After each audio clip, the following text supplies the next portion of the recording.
I spent 4 grueling years saving $60,000 for my dream wedding, only to discover my account had been drained to zero by the one person I trusted most, my sister, Chloe. While I was left wondering how I would even pay my rent, she was busy using that stolen fortune to buy a luxury Porsche and a Vera Wang gown to trap a billionaire fiancé. But I wasn't going to scream or cry. I chose to wait for the exact moment she says, "I do," to deliver a wedding gift that would dismantle her entire life. My name is Natalie, and I make a living finding things that people try very hard to hide. As a senior risk consultant for one of the top firms in Manhattan, my entire life is governed by a single rule. Numbers never lie, but people do, constantly. I've spent my career auditing offshore accounts and spotting embezzlement in Fortune 500 companies, yet I spent 26 years completely blind to the fraud happening in my own family. You see, I was the responsible sister, the one who worked 60-hour weeks, skipped vacations, and lived in a modest apartment so I could build a future.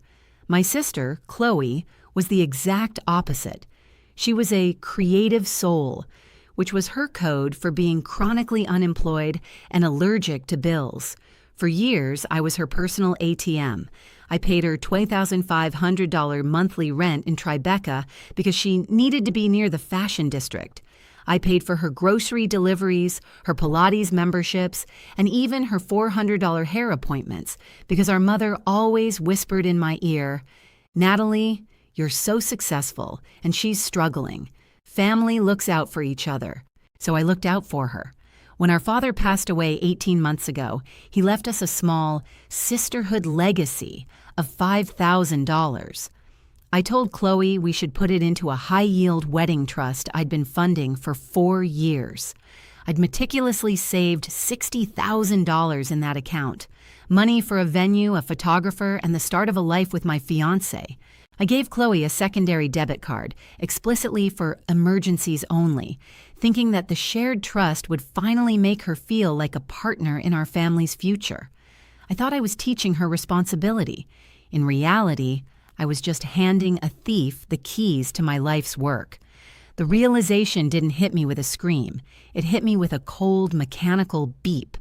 I was at my final bridal fitting, standing on a pedestal in a gown I'd spent 6 months eyeing, when my phone vibrated in my purse.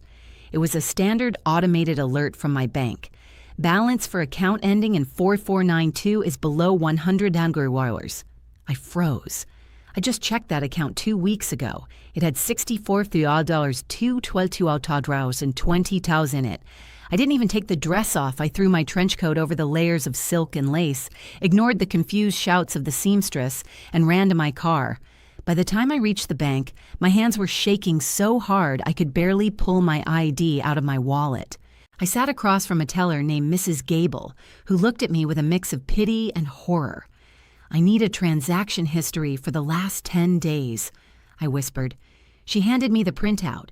It was a massacre. 5 wire transfers, 3 for $10,000, 2 for $14,900, just under the federal reporting limit. All of them went to a private brokerage account under the name Chloe's Luxury Imports. There were also a dozen smaller charges, $4,500 at the Vera Wang flagship store, $200 at a high-end salon, and a $3,000 deposit for a Porsche lease. My sister hadn't just dipped into the fund, she had gutted it. I drove straight to her apartment. I didn't knock. I used my spare key and walked in to find Chloe standing in the middle of her living room clutching a glass of champagne. On the coffee table sat a 5-carat marquise-cut diamond ring that could have powered a small city. "Natalie, you're early," she chirped, not a shred of guilt in her voice. "Meet Julian. We're engaged." Julian was a tech heir, the kind of guy who smells like old money and private jets. He looked at me like I was a smudge on his expensive loafers. When I asked Chloe to speak in the kitchen, I showed her the bank statement. She didn't even blink. She laughed. "Oh, Nat, don't be so dramatic. You're a senior risk consultant. You make 6 figures. You'll make that money back in a year. I needed this. Julian's family is old school. I couldn't show up at his estate looking like a charity case.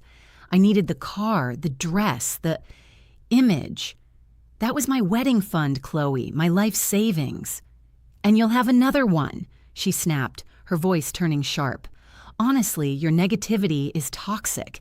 Julian's family is very big on vibes, and you're ruining mine. I think it's best if you don't come to our wedding next month. We'll send you a card. She escorted me to the door of the apartment I was paying for and shut it in my face.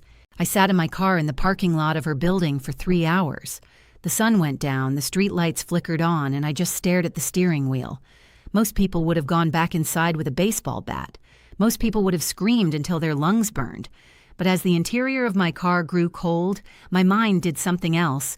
It went into audit mode. In my profession, we have a saying, the louder the ego, the thinner the floor. Chloe thought she had won because she had the cash, the car, and the billionaire fiancé. What she forgot was that I am a senior risk consultant. I don't just find money. I dismantle the structures people build to hide their crimes. I went home, opened my laptop, and began the most important audit of my life. I didn't cry. I didn't call our mother to complain. I knew exactly what Mom would say. She'd tell me to be the bigger person. Well, the bigger person was about to become Chloe's worst nightmare. I spent the next 72 hours building a digital guillotine. I downloaded the original trust agreement I had drafted 4 years ago. It was a masterpiece of foresight. It clearly stated that the funds were for my wedding expenses and that any secondary cardholder was a fiduciary agent only.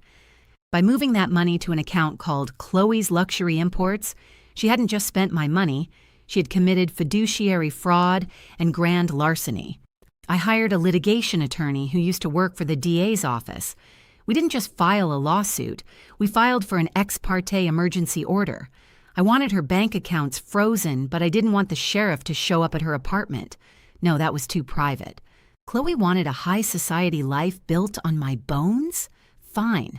I was going to let her walk all the way to the altar. I wanted her to feel the weight of that Vera Wang lace on her skin. I wanted her to hear the string quartet. I tracked down the date, time, and location of the wedding through a save the date post she made on Instagram, which ironically featured a photo of the Porsche I paid for. I paid a $2,000 rush fee to a process server named Marcus. I bought him a $600 tuxedo. "You're going to a wedding, Marcus," I told him, handing him the blue legal folder. "Wait for the vows. I want her to be looking Julian's father right in the eye when you hand her her future." The St. Jude Cathedral was draped in thousands of dollars of white hydrangeas and lilies, flowers that cost more than my first 2 years of college tuition. I sat in the very last pew, hidden behind a stone pillar, wearing a sharp black suit and dark sunglasses. I looked less like a wedding guest and more like a funeral director. I watched as our mother walked down the aisle, beaming with pride, draped in a silk wrap I had undoubtedly paid for during one of Chloe's emergencies.